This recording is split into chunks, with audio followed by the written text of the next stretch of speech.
Salut à tous, aujourd'hui dans cette toute nouvelle vidéo Kobe, je vais vous présenter un set un peu spécial puisqu'il ne s'agit pas d'un set officiel Kobe mais d'une création personnelle que j'ai moi-même réalisée. Donc c'est aussi la première fois que je vous présente un navire. Donc pour ceux qui ont réussi à reconnaître le set, donc il s'agit bien sûr du cuirassé britannique de la classe King George V. Donc c'est un set qui fait environ 2000 pièces.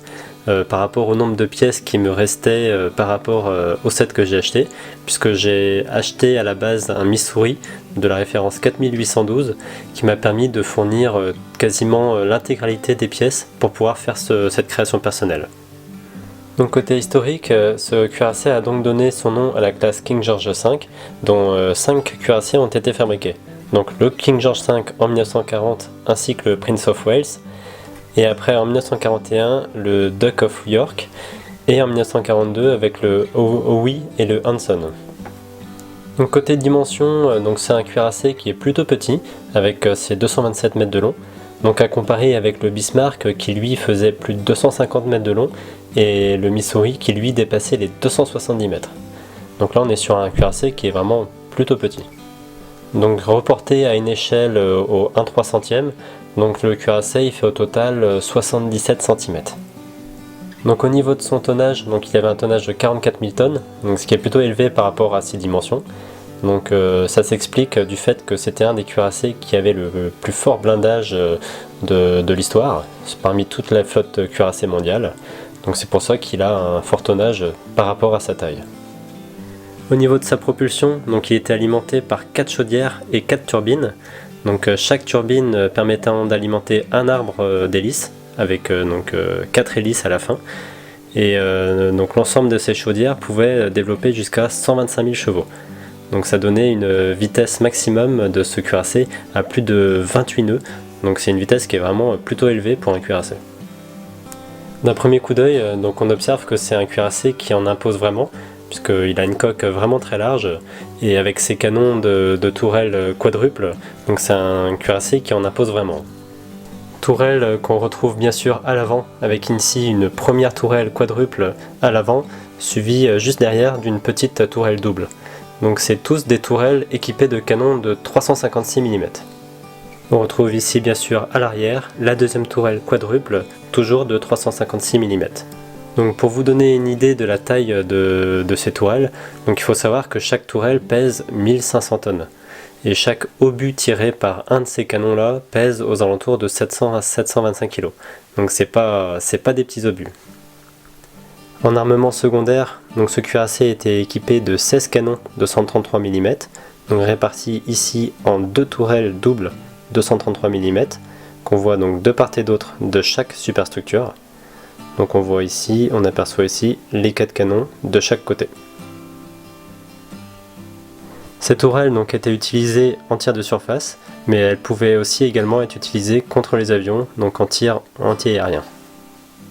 Donc on peut aussi également apercevoir entre les deux tourelles, donc ici en blanc, un canot de sauvetage. Donc ça montre aussi qu'on essaye toujours d'optimiser à peu près toute la place disponible à bord d'un cuirassé. Et donc dès qu'il y a un emplacement de libre, on essaye d'y mettre le maximum d'équipement. Pour en terminer avec les armements, donc on a aussi bien sûr tout un tas de batteries anti-aériennes.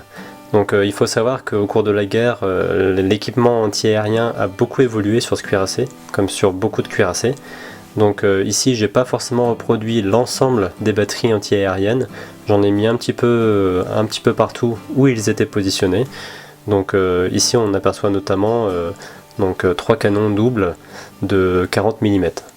Donc il faut savoir qu'il y a eu majoritairement environ une soixantaine de canons de 40 mm installés et aussi quelques batteries de 20 mm.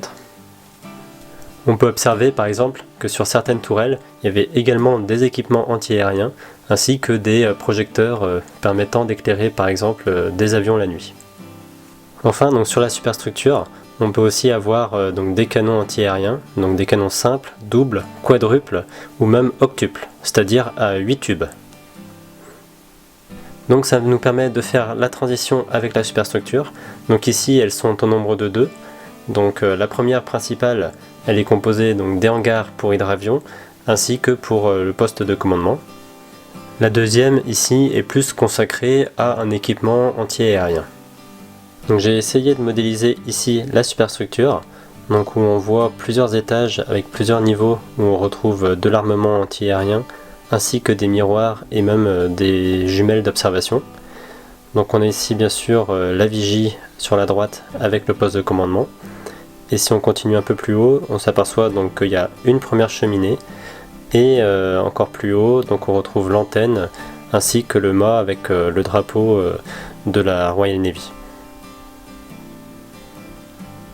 Donc le poste de commandement et d'observation qu'on voit ici à l'image, donc sur ce cuirassé était positionné relativement haut en hauteur. Donc ça permettait vraiment de donner une vision panoramique sur l'ensemble de l'horizon pour pouvoir observer et détecter plus facilement les cibles. Entre les deux superstructures, on peut s'apercevoir de la présence d'un grand trou. Donc ça permettait d'installer une catapulte permettant de catapulter jusqu'à 4 hydravions à bord.